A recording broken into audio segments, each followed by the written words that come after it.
పౌలు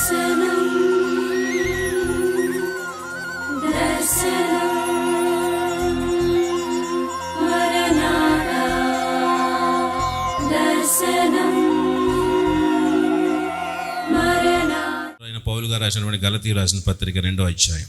అటు పిమ్మట 14 సంవత్సరములైన తరువాత నేను తీతుని వెంటబెట్టుకుని బర్నబాతో కూడా యెరూషలేమునకు తిరిగి వెళ్ళి తిని దేవదర్శన ప్రకారమే వెళ్ళి తిని, మరియు నా ప్రయాసము వ్యర్థమవునేమో లేక వ్యర్థమైపోయినదేమో అని నేను అన్యజనుల్లో ప్రకటించుచున్న సువార్తను వారికిని ప్రత్యేకముగా ఎన్నికైన వారికిని విశదపరిస్థితిని. అయినను నాతో కూడానున్న తీతు గ్రీసు దేశస్థుడైన అతడు సున్నతి పొందుటకు బలవంత పెట్టబడలేదు. మనలను దోసులుగా చేసుకొనవలెనని క్రీస్తు యేసు వలన మనకు కలిగిన మన స్వాతంత్ర్యమును వేగు చూచుటకు రహస్యముగా తేబడి దొంగతనముగా ప్రవేశించిన కపట సహోదరుల వలన జరిగినది. సువార్త సత్యము మీ మధ్యను నిలిచినట్లు మేము వారికి ఒక్క గడి అయినను లోబడుటకు ఒప్పుకొనలేదు. ఎన్నికైన దేవుడి మాటలు దీవించును గాక. చిన్న ప్రార్థన చేసుకుందాం. పరిశుద్ధుడు అయిన మా తండ్రి, కృప కలిగిన మా దేవా, నీకు వందనాలు చెల్లిస్తున్నాం తండ్రి. జరిగినటువంటి నాయన ఇంతవరకు మేము వాక్యము నీ బిడ్డలు ఎంతవరకు నేర్చుకున్నారో, ఎంతవరకు అవగాహన ఉందో, ఎంతవరకు వారికి దాని మీద పట్టు ఉందో అని నాయన కొన్ని ప్రశ్నలు వేసి ఉండగా చెప్పిన బిడ్డలను తల్లిగారిని ఆశీర్వదించండి. ప్రతి ఒక్కరిని ఆశీర్వదించి జ్ఞానం ఇవ్వండి, జ్ఞాపక శక్తి ఇవ్వండి నాయన. నీ కృపలో వారిని మరింతగా బైబుల్ లేఖనాలు చదవడంలో నాయన వాటిని జ్ఞాపకం ఉంచుకోవడంలో కావాల్సిన జ్ఞానమును శక్తిని ఇమ్మని వేడుకుంటూ ఉన్నాం తండ్రి. అలాగే నాయన మరి చదవబడిన వాక్యాన్ని బట్టి నిన్ను స్తుతిస్తూ ఉన్నాము నాయన. నీవే సహాయం దయచేయండి. నీ గొప్ప కార్యాన్ని జరిగించి మరి నీవు మాట్లాడితే మాకు ఆశీర్వాదం, నీవు మాట్లాడితే మాకు నేర్చుకుంటాం, మీరు మాట్లాడితే మాకు మెలకువ కలిగి ఉంటాం, నీవు మాట్లాడితే మాకు అర్థమవుతుంది నాయన. అలుపుడు అనేది ఆశను నన్ను మరుగుపరిచి నీవే నాతో మాట్లాడమని యేసు నామమున అడిగి వేడుకుంటున్నాం తండ్రి. ఆమేన్.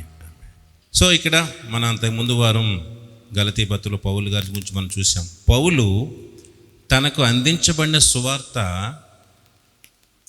ఎవరి వల్ల వచ్చింది కాదు, ఎవరి దగ్గర నేర్చుకుంది కాదు, ఎవరు దానికి అప్పగించింది కాదు, ఎవరో నాకు ఇస్తే వచ్చింది కాదు, ఎవరో నువ్వు ఇలా చెప్పు సువార్త అని చెప్తే నేను ఒకరి దగ్గర నుంచి పుచ్చుకున్నది కాదు, నాకు దేవుడే నుండే నాకు వచ్చిన సువార్త అని చెప్పి ధైర్యంగా అక్కడ అన్నాడు కదా, ఈ సువార్తను కాక మరి ఎవరైనా మారిస్తే కనుక వాడు శాపగ్రస్తుడు అని స్ట్రాంగ్గా చెప్పాడు. ఎందుకంత కఠినమైన మాటను స్ట్రాంగ్గా వాడాడంటే చెప్పాను కదా, అది దేవుడి నుంచి తనకు వచ్చిందని పూర్తి నమ్మకం కాబట్టి, అదే నిజం కాబట్టి అతను ఆ మాట మాట్లాడాడు. అలా మాట్లాడిన తర్వాత ఆ యెరూషలేములో ప్రజలందరూ ఆయన గురించి విన్నారు. తర్వాత ఆయన బట్టి దేవుణ్ణి మహిమపరిచారు. అలా జరిగిన తర్వాత అక్కడి నుంచి ఏమైందంటే అటు 14 సంవత్సరంలో అయిన తరువాత నేను తీతును వెంటబెట్టుకొని బర్నబాతో కూడా యెరూషలేమునకు తిరిగి వెళ్ళాడంట. తర్వాత 14 సంవత్సరాల తర్వాత మళ్ళీ యెరూషలేమునకు వెళ్ళాడు.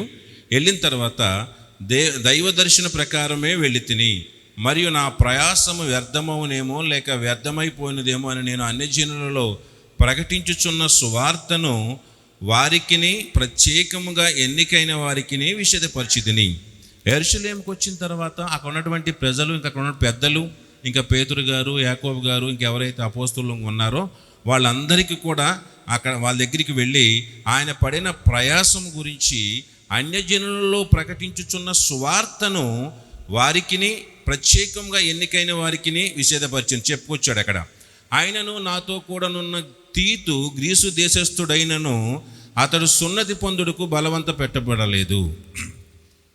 పౌలు గారితో పాటు తీతు కూడా యెరూషలేముకి మిగతా పెద్దల దగ్గరికి వచ్చాడు. పేతురు గారు, యాకోబు వీళ్ళందరి దగ్గరికి పౌలు గారితో పాటు తీతు వచ్చాడు. అయితే తీతు ఏమో గ్రీసు దేశస్థుడైన చేత ఖచ్చితంగా గ్రీసు దేశస్థుడే, అన్యజనుడే, యూదేతరుడే తీతు కూడా. అయినప్పటికీ ఇక్కడ ఉన్నటువంటి సిస్టమ్ ఏంటంటే వీళ్ళందరూ యూదులు ఏం సిస్టమ్ పెట్టారంటే ప్రతి ఒక్కరు కూడా సున్నతి పొందాలి. యూదుడు ఎలాగో పొందుకుంటాడు, యూదేతరుడు కూడా సున్నతి పొందుకుని తీరవలసిందే అని మనం అంతకుముందు కొన్నిట్లో మనం అపోస్తుల కార్యాలు మనం చెప్పుకుంటూ వచ్చాం. అక్కడప్పుడు ఒక సిస్టమ్ కూడా పెట్టుకొచ్చారు. అందరూ కలిసి పెద్దలు కూర్చొని ఏం పెట్టారంటే, సరే సున్నతి పొందనవసరం లేదు కానీ వ్యభిచారం చేయకూడదు, లేకపోతే నరహత్య చేయకూడదు, లేకపోతే గొంతు బీసుకు చంపిన దాన్ని తినకూడదని ఇలా ఒక 2-3 పెట్టి మిగతా దానికి ఎగ్జామ్షన్ ఇచ్చి అలా చేసినా చాలులే అని చెప్పి పెట్టుకొచ్చారు. అయితే ఇక్కడ ప్రాముఖ్యంగా ఇక్కడ ఒకవేళ తీతు విషయంలో ఏదైనా అభ్యంతరం వస్తుందేమో అనుకున్నాడు. ఎందుకంటే తీతు కూడా సున్నతి పొంది తీరవలసిందని చెప్పి ఇక్కడ పెద్దలు అంటారేమో అనుకున్నాడు. కానీ ఆ విషయంలో ఏమి బలవంత పెట్టబడలేదు. మనలను దాసులుగా చేసుకునే వలనని క్రీస్తు యేసు వలన మనకు కలిగిన మన స్వాతంత్ర్యమును వేగుచూచుటకు రహస్యముగా తేబడి దొంగతనముగా ప్రవేశించిన కపట సహోదరుల వలన జరిగినది. సువార్త సత్యము మీ మధ్యను నిలుచున్నట్లు మేము వారికి ఒక్క గడి అయినను లోబడుటకు ఒప్పుకొనలేదు. ఇక్కడ ఈ సువార్త విషయంలో ఇక్కడే వచ్చింది, డీవియేషన్ వచ్చింది. అక్కడ కొంతమంది ఏంటంటే, కొంతమంది ఖచ్చితంగా ఏమని చెప్తున్నారంటే, యూదేతరుడు ఎవడైనా సరే క్రీస్తును అంగీకరించితే ఖచ్చితంగా సున్నతి పొందాలి. కొన్ని ఆహార నియమాల్లో, ఆహారపు నిబంధనల్లో, అలవాట్లలో కొన్ని ఆహారపు నియమాలు ఖచ్చితంగా పాటించాలని యోధా సాంప్రదాయ ప్రకారం యూదులు చెప్తూ ఉన్నారు. ఇక్కడ పౌలు ఏంటంటే వాటినన్నిటిని ఇదేమీ కాదు, లెక్క కాదు అని చెప్పి సున్నతితో అంటే క్రియలు, సున్నతి అనేది ధర్మశాస్త్ర సంబంధమైన క్రియ. అది ధర్మశాస్త్ర సంబంధమైన క్రియల వల్ల ఒక మనిషికి రక్షణ రాదు. కాబట్టి ధర్మశాస్త్ర సంబంధమైన క్రియలను పాటించవలసిన అవసరం లేదని చెప్పి పౌలు ఖచ్చితంగా చెప్తా ఉన్నాడు. కానీ యూదుల్లో నుంచి రక్షింపబడిన క్రైస్తవులు ఏం చెప్తున్నారంటే, యూదులు వీళ్ళు ఖచ్చితంగా సున్నతి పొందాలి, ఖచ్చితంగా కొన్ని ఆహార నియమ అలవాట్లు ఖచ్చితంగా పాటించాలి అని చెప్పి వాళ్ళు దాన్ని ప్రాముఖ్యం చేసి చెప్తున్నారు. ఇక్కడ తేడా వస్తుంది సువార్త విషయాల్లో. ఇలాగా ఆనాడు ఈనాడు కూడా చాలా విషయాల్లో, సువార్త విషయాల్లోనూ కొన్ని క్రైస్తవ నియమ నిబంధనలో కొన్ని పద్ధతులు చాలా తేడా. నేను మొన్న వారం కూడా ప్రస్తావించాను. ఎవరో ఒక ఆయన చెప్పారన్నారు, ఒక్కొక్కళ్ళు ఒక్కొక్క రకం. ఒకళ్ళు ఇది చేయమంటారు, ఒకళ్ళు ఇది వద్దంటారు. ఒకళ్ళేమో అది చెప్పాను, ఒక్కొక్కళ్ళేమో మొత్తం బంగారం తీసేస్తారు, పెట్టుకోరు. ఒక్కొక్కళ్ళేమో మామూలుగా అన్నీ వేసుకుంటూనే ఉంటారు. ఒక్కొక్కళ్ళేమో తెల్లబట్టలే కట్టుకోవాలంటారు. ఒక్కొక్కళ్ళేమో ఒకళ్ళేమో దినం భోజనాల దగ్గరికి, సమత భోజనాల దగ్గరికి వెళ్ళకూడదంటారు. ఒకళ్ళేమో వెళ్తారు. ఇలాగా ఖచ్చితంగా అనేక విషయాల్లో, అనేక నియమ నిబంధనలు ఇలాగ క్రైస్తవ్యంలోకి వచ్చి కొన్ని విషయాలు, కొన్ని పరిస్థితుల్లో అది క్రైస్తవ సమాజాన్ని తప్పుత్రోవ పట్టిస్తూ, లేకపోతే ఎవరెటు వెళ్ళాలి, ఎవరేం చేయాలి, ఎవరు చేయకూడదు, ఎవరు చేయొచ్చు, ఇవన్నీ చాలా సమస్యలు ఆనాడు వచ్చాయి, ఆనాడు కొన్ని ఉన్నాయి. ఆనాడు ధర్మశాస్త్ర సంబంధంగా వస్తే ఈనాడేం అర్థం లేకుండా ఎవడం మైండ్కి తోచిని వాడు తీసుకొచ్చి నియమాలు అందులో పెట్టేసి మనల్ని, ప్రజల్ని, క్రైస్తవుల్ని కన్ఫ్యూజ్ చేస్తూ ఇక చివరికి ఎలా వచ్చేసిందంటే, ఇక మీది గొప్ప, మాది గొప్ప, లేకపోతే మేమే గొప్ప. చివరికి ఎవరంటే మేం చేసేది రైటు, మేం చేసినట్లు చేస్తేనే పరలోకానికి వెళతాం, మీది రాంగు, మీరు నరకానికి పోతారని చెప్పి మనల్ని క్రైస్తవ సహోదరులమైన ఏ డినామినేషన్ అయినా కానివ్వండి, మొత్తం మనందరం కూడా ఒకటే. అయితే ఇక్కడ కొన్ని నియమ నిబంధనల విషయాలు వచ్చేసరికి చివరికి మా నియమ నిబంధన ప్రకారం పాటించిన వాడే పరలోకానికి వెళతాడు, మిగతా వాళ్ళు పోరు, మా సంఘమే ఎత్తబడుతుంది, మా సంఘమే పరలోకానికి వెళుతుంది అనేటువంటి స్థాయిలోకి మనల్ని మనమే నిందించుకుంటూ, మనల్ని మనమే దూషించుకునేటువంటి పరిస్థితుల్లోకి ఈరోజు కూడా మనం వెళ్ళిపోయాం.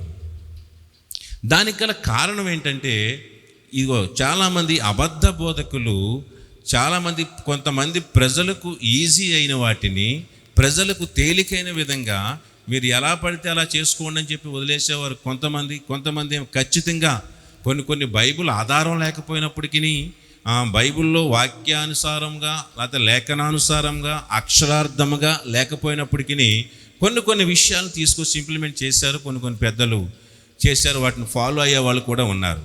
ఏదైనప్పటికీ ఇటువంటి పరిస్థితులు ఇక్కడ జరుగుతూ ఉన్న కారణాన్న ఏమవుతుందంటే, ఇక్కడ అదే సమస్య ఇక్కడ కూడా ఆ రోజుల్లో కూడా ఇదే వచ్చింది. సున్నతి అనేది యోధా క్రైస్తవులేమో ఖచ్చితంగా దాన్ని ధర్మశాస్త్రం నుంచి తీయడానికి కుదరదు, దాన్ని పాటించాల్సిందే అంటున్నారు.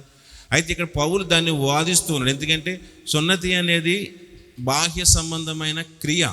ఆ క్రియల వల్ల మీరు దేవుని యొక్క రక్షణ వస్తుందనుకుంటే కనుక అది తప్పు. ఎందుకంటే క్రియల వల్ల ఎవడు కూడా ఒకడు నీతిమంతుడిగా తీర్చబడడు. క్రియలు అంటే మనం చేసే పనులు. ఈ లోకంలో చాలామందిని చూస్తున్నాం, క్రియల వల్లే ఒక నీతిమంతుడిగా తీర్చబడాల్సి వచ్చిన పరిస్థితి వస్తే కనుక ఈ లోకంలో చాలామంది అన్యులు కూడా, క్రీస్తు ప్రభు దగ్గర రాని వారు, క్రీస్తుని రక్షకుడుగా అంగీకరించిన వారు కూడా చాలా క్రియలు చేస్తూ ఉన్నారు. అన్నదానమని, గోదానమని, భూదానమని, వస్త్రదానమని, లేకపోతే రకరకాలుగా వాళ్ళకు ఉన్న దాంట్లో ఎన్నో దానాలు చేస్తూ, ఎన్నో క్రియలు చేస్తూ, ఎన్నో మంచి పనులు చేస్తున్న వారు మనం మాత్రమే కాదు. బయట లోకంలో చాలామంది ఉన్నారు. ఈ సృష్టిలో చాలామంది ప్రభువుని ఎరగిన వారు, ప్రభువుని వ్యతిరేకించేవారు కూడా క్రియలు చేస్తూ ఉన్నారు, మంచి క్రియలు. అలాంటప్పుడు క్రియల వల్లే వాళ్ళకి రక్షణ దొరికితే లోకంలో ప్రభువుని నమ్మకపోయినా రక్షణ వచ్చేస్తుంది. కాబట్టి క్రియల వల్ల రక్షణ అనేది మనకి ఎట్టి పరిస్థితుల్లో కూడా రాదు. ఎలాగ మనకు రక్షణ వస్తుందంటే ప్రభువైన క్రీస్తునందు విశ్వాసం ఉంచడం ద్వారానే, విశ్వాసము ద్వారానే ఒకడు నీతిమంతుడిగా తీర్చబడతాడు.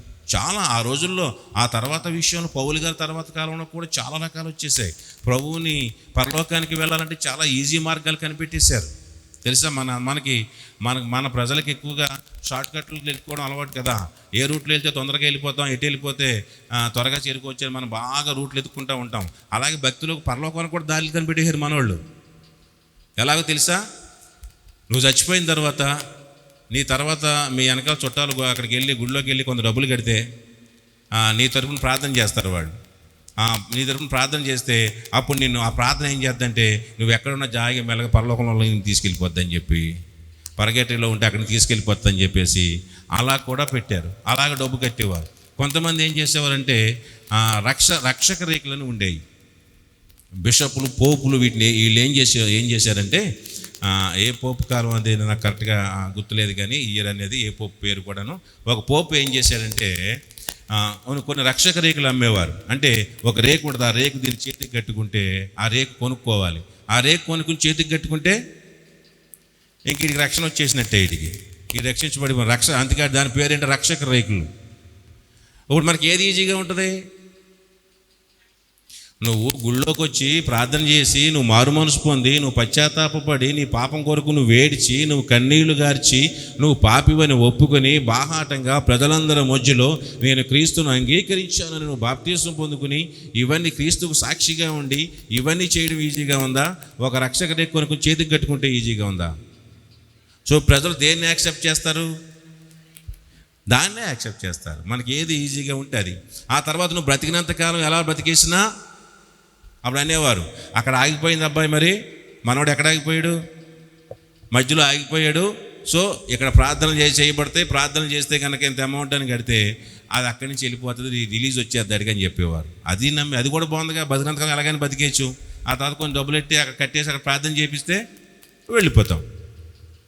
ఇలాగా ఈజీ మార్గాలు, సులువు మార్గాలు చాలామంది కనిపెట్టేసి, అప్పుడు కారణం ఏంటంటే అప్పుడు తప్పు లేదు ఆ రోజుల్లో. ఎందుకంటే ఆ రోజుల్లో బైబిల్ అందరి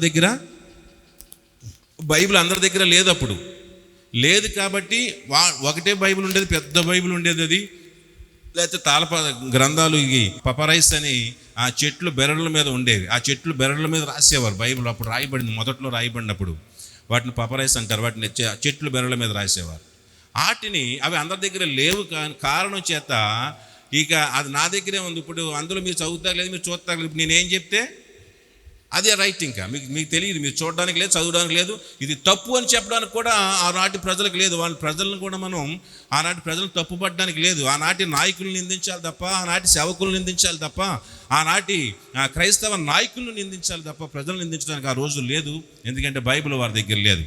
దాన్నే మనం అనుకుంటే ఆ తర్వాత కాలంలో మార్టిన్ లూథర్ దాన్ని వ్యతిరేకించి ఆయన బైబిల్ చదివినప్పుడు, ఆయన చేతికి వచ్చినప్పుడు ఆ ఉన్నటువంటి ఏకైక బైబిల్ ఆయన చదివినప్పుడు ఆయనకు దొరికిన మాట ఏంటంటే, నీతిమంతుడు ఒక వ్యక్తి విశ్వాసము మూలముగానే నీతిమంతుడిగా తీర్చబడతాడు అనే వాక్యం గలతీ పత్రికలో ఆయన దొరికినప్పుడు ఆ వాక్యాన్ని పట్టుకునే వాళ్ళందరినీ క్యాథలిక్స్ని వ్యతిరేకించి, రోమన్ క్యాథలిక్స్ని వ్యతిరేకించి ఇది రైట్ కాదని చెప్పి అసలు సత్యాన్ని బయటికి తీసుకొచ్చి మార్టిన్ లూథర్ గారు అప్పుడు అసలు సత్యాన్ని కోసం పోరాడి, అంటే రక్షక రేకులు వాళ్ళు కట్టుకోవడం వల్ల రక్షణ రాదు, ఇదంతా అబద్ధము, లేకపోతే ఎక్కడో మధ్యలో పరగేటిలో ఆగిపోయిన వాడిని, ఒక చోట ఆగిపోయిన వాడిని ప్రార్థన చేసినంత మాత్రం పరలోకానికి వెళ్ళడు, ఇది కాదు.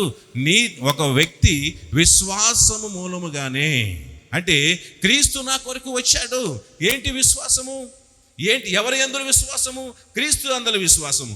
ఏంటి క్రీస్తు అందు విశ్వాసము? ఆయన నా కొరకు ఈ లోకానికి వచ్చాడు అని నువ్వు నమ్మాలి.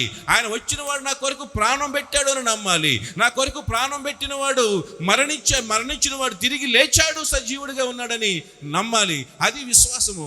ఆ విశ్వాసము ఎవడైతే కనపరుస్తాడో వాడు నీతిమంతుడవుతాడు, వాడు పరలోకానికి వెళతాడు. Praise the Lord. ఇది సత్యం, ఇది పరిశుద్ధ గ్రంథంలో ఉంది అని చెప్పి ఆయన సత్యాన్ని బయట లాక్కొచ్చాడు మార్టిన్ లూథర్.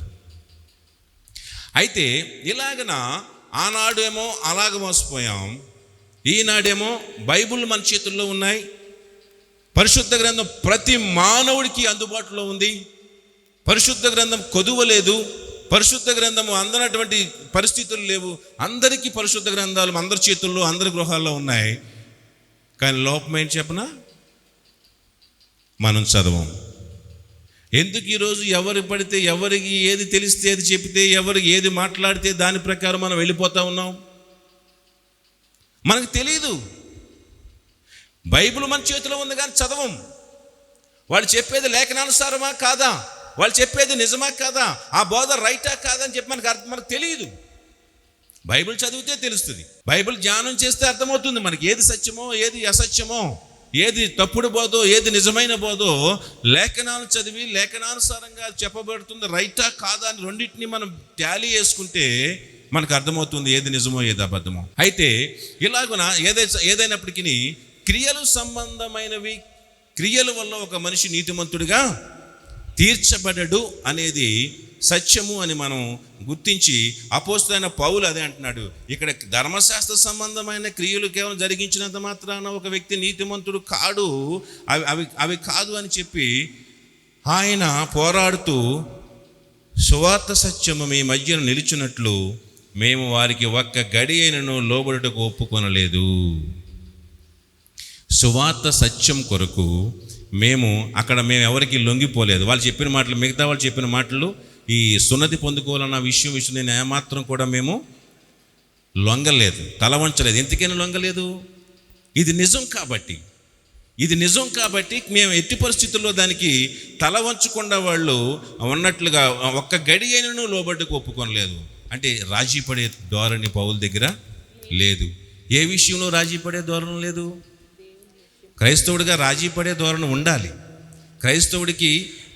క్రైస్తవులమైన మనకి సమాధాన పడే ధోరణి ఉండాలి, రాజీ పడాలి. నేను ఎవరితోనూ రాజీ పడినంటే కుదరదు, నేను ఎవరితోనూ సమాధాన పడినంటే కుదరదు, నేను ఎవరిని ఒప్పుకోనంటే కుదరదు, రాజీ పడాలి. ఒక్కొక్కసారి తప్పు ఎవరిదైనా, లోపం ఎవరిదైనా, నేరం ఎవరిదైనా ఒక్కొక్కసారి మనలో ఏ గుణం ఉండాలంటే రాజీ పడే గుణం ఉండాలి. ఖచ్చితంగా అది క్రైస్తవుడికి ఉన్న ప్రాముఖ్యమైన లక్షణం. అది ఒక్కొక్కసారి మనం కలవాలి, తప్పదు. కానీ ఒక విషయంలో మాత్రం కొన్ని విషయాలు రాజీ పడతా కుదరదు. పాస్టర్ గారు రాజీ పడమన్నారు కదా అని చెప్పేసి రాజీ పడిపోతే కుదరదు. ఇక్కడ తప్పుగా తీసుకోవద్దు దాన్ని. కొన్ని విషయాలు ఉన్నాయి. సత్యము విషయంలో, సువార్త విషయంలో దాన్ని ఎవడైనా చెరిపితే, దాన్ని ఎవడైనా పాడు చేసి చెబితే, దాన్ని తప్పు సువార్తను చెబితే, తప్పుడు బోధన చెబితే దానితో రాజీ పడకూడదు. దేవుని విషయాల్లో, నియమ నిబంధనల్లో కొన్ని విషయాలు ఉన్నాయి. ఖచ్చితంగా మనం ఇవి చేయకూడదు, విగ్రహార్పితమైనది తీసుకోకూడదు, విగ్రహారాధన చేయకూడదు. ఇలా కొన్ని విషయాలు ఖచ్చితంగా ఉన్నాయి. వాటిల్లో మనం ఎవరితోనూ రాజీ పడడానికి వీల్లేదు. రాజీ పడవలసినవి ఉన్నాయి, రాజీ పడకూడని ఉన్నాయి. ఇక్కడ అపోస్తలుడైన పౌలు అంటున్నాడు, సువార్త సత్యము విషయంలో నేనైతే తలంచేదే లేదు, ఎవరిని కూడా నేను ఒప్పుకునేది లేదు అని చెప్తూ గడిగిన లోబట్టుకు ఒప్పుకోలేదు. అంటే కొంతమంది అడ్జస్ట్మెంట్, ఒక్క 5 నిమిషాలు కళ్ళు మూసుకుంటే ఎందుకు దాన్ని చెప్పుపోతాడు, మనకి ఎందుకంటావు? ఒక్క 2 నిమిషాలు కళ్ళు మూసుకుంటే, అంటే ఒక క్షణం అలా చెవులు ఇచ్చేస్తే ఎందుకు వాళ్ళతో మనకు వాదన అవసరమా, వాళ్ళతో గొడవ మనకు అవసరమా? ఏదో వాళ్ళు చెప్పింది ఒక్క 2 నిమిషాలు ఓకే అనాల, మౌనంగా ఉంటే అయిపోద్ది కదా అని అనుకుంటారు కొంతమంది. కానీ ఇక్కడ పౌలు అన్నాడు, ఒక్క గడి అయినను నేను వాళ్ళకు తల ఉంచలేదు. సమస్య లేదు, ఏదో కొద్దిసేపు ఫోన్లే వాళ్ళ దారిని వాళ్ళు పోతారు, వాళ్ళతో మనకు గొడవ ఎందుకు, వాళ్ళతో మనకెందుకు అని తప్పుడు బోధను, తప్పుడు సిద్ధాంతాల్ని మనం వినడానికి కానీ ఎంకరేజ్ చేయడానికి కానీ ఎటువంటి ఛాన్స్ కూడా మనము ఇవ్వకూడదు. అంటే వినకూడదు, వినడానికి అవకాశం మనం ఇవ్వకూడదు. అంటే దాన్ని ఎట్టి పరిస్థితిలో ఒప్పుకోకూడదు.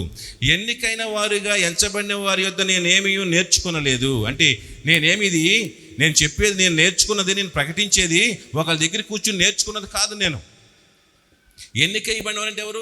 ఇంకా క్రీస్తు ప్రభు కొంతమందిని అపోస్తులు ఎన్నిక చేశారు. పేతురు గారు కానీ, యాకోబు కానీ, యోహాను కానీ కొంతమంది ఉన్నారు ఇంకాను.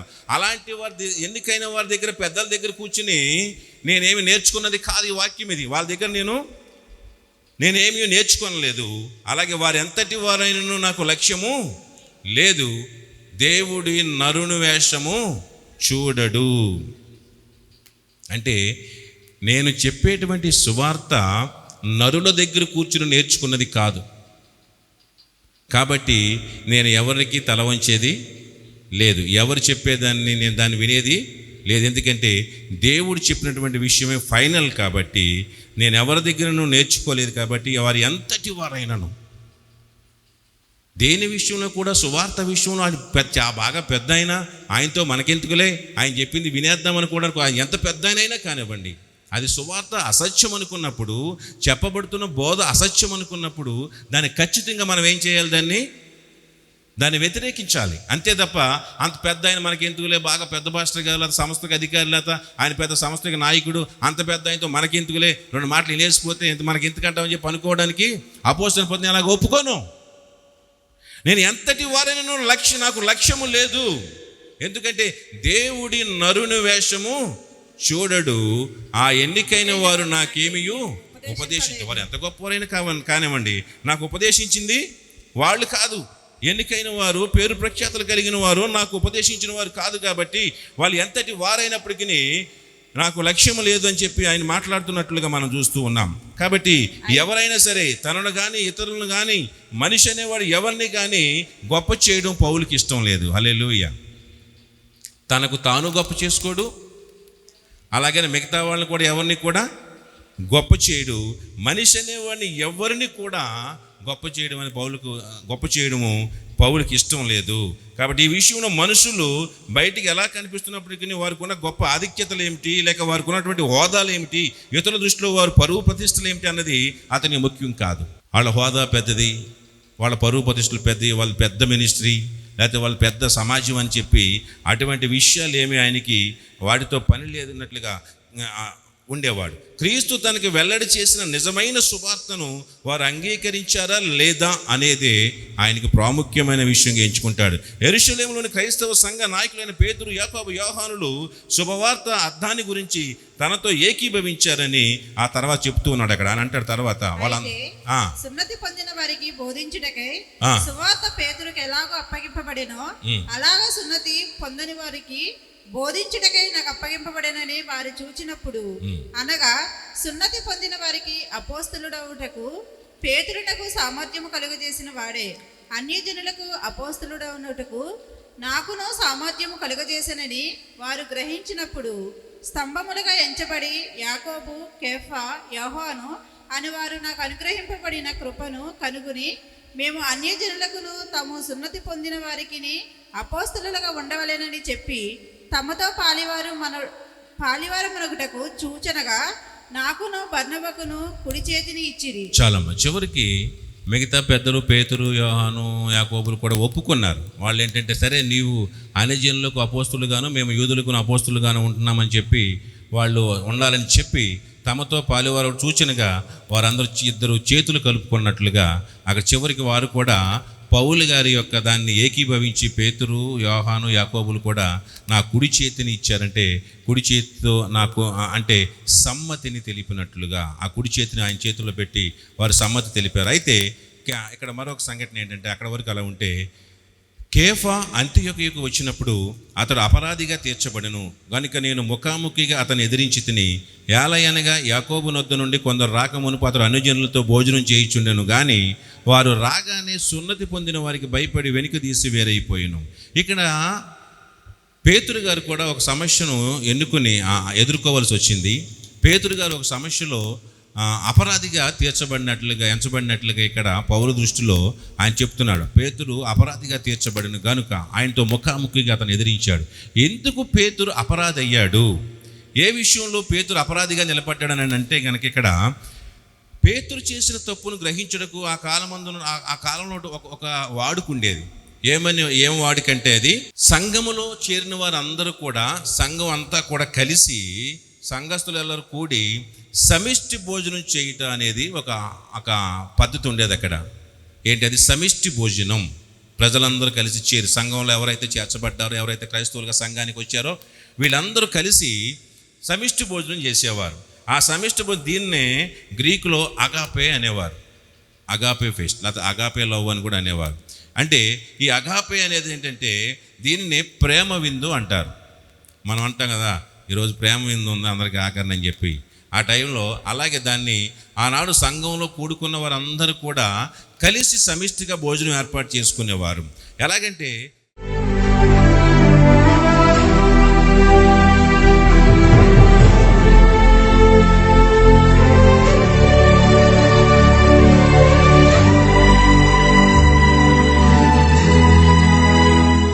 పరిశుద్ధమైన మా తండ్రి, కృప కలిగిన మా దేవా, నీకు వందనాలు చెల్లిస్తూ ఉన్నాను తండ్రి. అవునయ్యా, సువార్తను రకరకాలుగా మార్చేస్తూ ఉన్నారు. ఆనాడు జరిగింది, ఈనాడు జరుగుతూ ఉంది. కానీ వాక్యపు బోధ విధానం మారిపోతూ ఉంది. వాక్యానుసారంగా కాకుండా ఎవరు మదికి తోచిన, ఎవరికి ఆలోచనకు తట్టినటువంటి విధానాన్ని వాళ్ళు చేస్తూ క్రైస్తవ సంఘాలలో విభేదాలు సృష్టిస్తూ, క్రైస్తవ సంఘాలు కుల సంఘాలుగా మారిపోయే పరిస్థితుల్లోకి వెళుతున్న రోజుల్లో యేసయ్యా, నీ కృపను మాపై ఉంచండి నాయన. క్రైస్తవ సంఘాలు ఎన్నటికీ అలా కాకూడదు నాయన. కుల సంఘాలుగాను, ప్రాంతీయ సంఘాలుగాను, ధనిక భేద సంఘాలుగాను విడదీయబడడానికి వీలు లేదు నాయన. సాతాను తంత్రాలు లయమైపోవాలి నాయన. సాతాను బాణాలు నిర్వీర్యం కావాలి తండ్రి నాయన. మేమందరము ఒకటే, మేమందరం ఒకే రక్తము చేత రక్షణ పొందుకున్నాం, ఒకే రక్తములో కడగబడ్డామయ్యా, ఒకే పరిశుద్ధాత్మను పొందుకున్నాం, ఒకే ఆత్మతో మేము నిండి ఉన్నాం, ఒకే రక్తము చేత కడగబడి ఉన్నాం. మాలో నీవెన్నడూ ఎక్కువగా ఒకలాగాను తక్కువగాను ఒకలాగాను నీవు చూడలేదు నాయన. అవును, నీ వాక్యం సెలవిస్తుంది, ధనాధికులని వారిని ప్రత్యేకంగా చూడక, నిర్గమకాండంలో చెప్తున్నమాట, ధనాధికులని వారిని ఒక న్యాయం చేసి పేదవారికని ఒక న్యాయము చేయకూడదని నీవు బోధిస్తూ ఉన్నావు నాయన. అలాగే ఏ విషయంలో కూడా నాయన అటువంటి తారతమ్యాలు లేకుండా, అటువంటి వాటి ఉంటే ఇదిగో పౌలు గారిలాగా నిలదీసే పౌలులు కావాలి నాయన. నేటి సంఘాలకి నాయన, నేటి సంఘాలకి పౌలు లాంటి బిడలు లేవనెత్తబడాలి తండ్రి నాయన. అటు గొప్ప మనస్సును నాయన ఉండి, ఎవరి మనసుల్లో ఎటి భేదాలు తారతమ్యాలు లేకుండా మేమందరము సమానమే నీ దృష్టిలో, మేమందరము నీ పిల్లలమే నాయన. ఆ రీతిగా మా అందరిపై నీ కృప, నీ అభిషేకాన్ని ఉంచి, నీ గొప్ప ఆత్మశక్తిని మాకు ఇచ్చి, నీ రాజ్య వ్యాప్తిలో మేము ముందుకు సాగుతూ సాతాను బాణాలను మేము విరిచివేసేవారిగా నాయన, సాతాను తంత్రాలను, సాతాను కుట్రలను లయపరచువారిగా నాయన మమ్మల్ని ఉంచమని నేను వేడుకొచ్చున్నాం తండ్రి నాయన. మమ్మల్ని ఉంచండి, నీ కృప కనికరి కటాక్షాలు మాపై ఉంచి బలపరచని దీవెనలు ఇమ్మని యేసు నామములో అడిగి వేడుకొంటున్నాం తండ్రి. ఆమేన్. God bless you. దేవుడు మిమ్మల్ని దీవించును గాక.